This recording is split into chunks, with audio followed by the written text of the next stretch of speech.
क्या है अम्बेडकर जी अम्बेडकर जी अम्बेडकर जी, इतना नाम अगर भगवान का लेते तो आप 7 जन्मों तक स्वर्ग में रहते।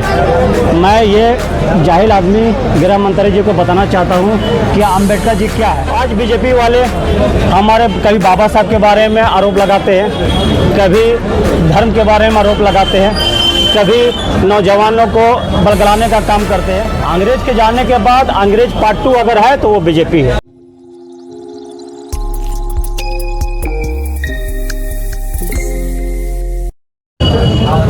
आप लोग एक बयान को देखे होंगे, अमित शाह 17 दिसंबर के दिन अम्बेडकर जी को लेकर के कुछ ऐसे वर्ड को निकाल दिए जिसको लेकर के पूरे भारत में अमित शाह के खिलाफ नाराज देखने को मिल रहा है। आज मैं गिरिडीह के एक हकीकत से मिलाने जा रहा हूं कि गिरिडीह में अमित शाह के खिलाफ क्या रियलिटी है वो दिखाने जा रहा हूं।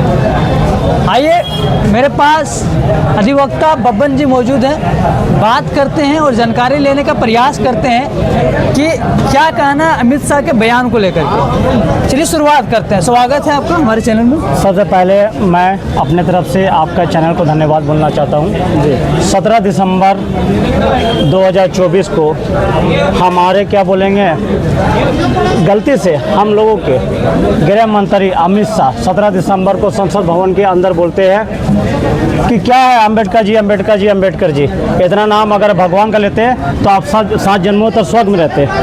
मैं ये जाहिल आदमी गृह मंत्री जी को बताना चाहता हूँ कि अम्बेडकर जी क्या है, उनके बारे में हम आज रोशनी डालना चाहता हूँ। ये संसद भवन के अंदर अमित शाह ने बयान दिया। काश ये देशवासियों के सामने बोलते तो अमित शाह शायद स्वर्गवासी हो जाते।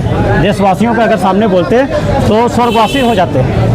अमित शाह गृह मंत्री जो हम लोग को नौजवानों को हिंदू मुस्लिम मस्जिद मंदिर में लगा दिए और अपने बेटे को संसद BCCI में जाके बैठा दिए जो कभी क्रिकेट का सी तक नहीं जानता है। और वो बाबा साहब अम्बेडकर के बारे में बोले हैं जो आज वकील, जज, विधायक, मंत्री, उसके बाद है आप आ जाइए फिर IAS, IPS, इंजीनियर, जितना तरह का प्रोफेशनल है वो आज अम्बेडकर जी का देन है। अम्बेडकर जी का देन है जो आज सब पदों पर ये लोग कायम हैं। दूसरा बात, हमारे अम्बेडकर जी इतने काबिल व्यक्ति थे जिन्होंने 9 तरह का भाषा 32 तरह का डिग्री लिया थे, जो अपने जीवन काल में दलितों, पिछड़ों और महिलाओं के लिए हमेशा महत्वपूर्ण कार्य किए हैं। एक समय ऐसा था 90% हम कहते हैं कि मर्दों और 90% महिलाओं के लिए उन्होंने योगदान दिया।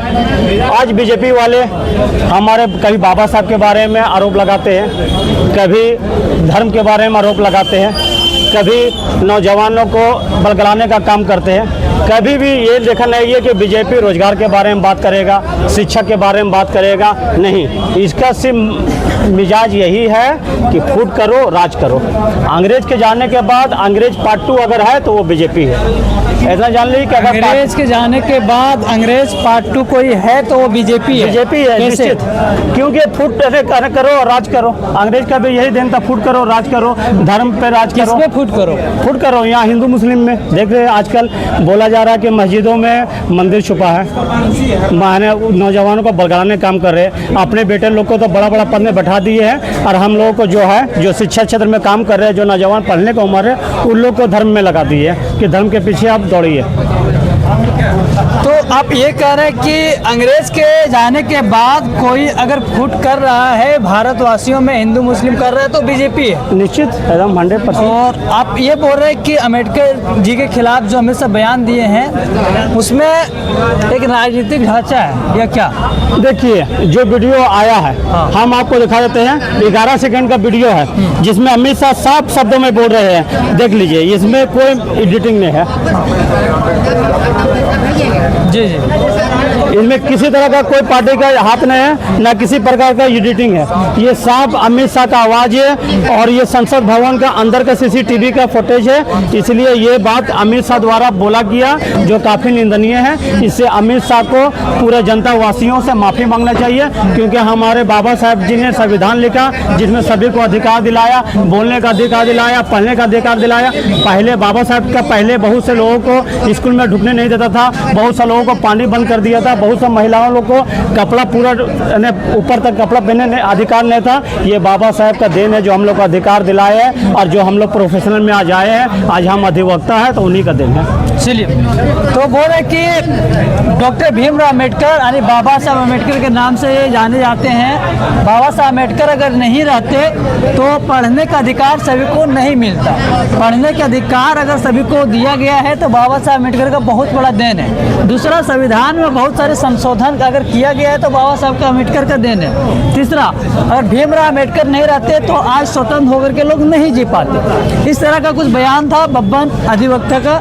आइए, आने वाले समय में क्या अमित शाह भारतवासियों से यानी भारत देशवासियों से माफ़ी मांगेंगे या क्या सही रहेगा दिखाने का प्रयास करेंगे। बने रहे तब तक, धन्यवाद। आप देख रहे हैं द जोहार। जुबां पर जोहार, दिल में झारखंड।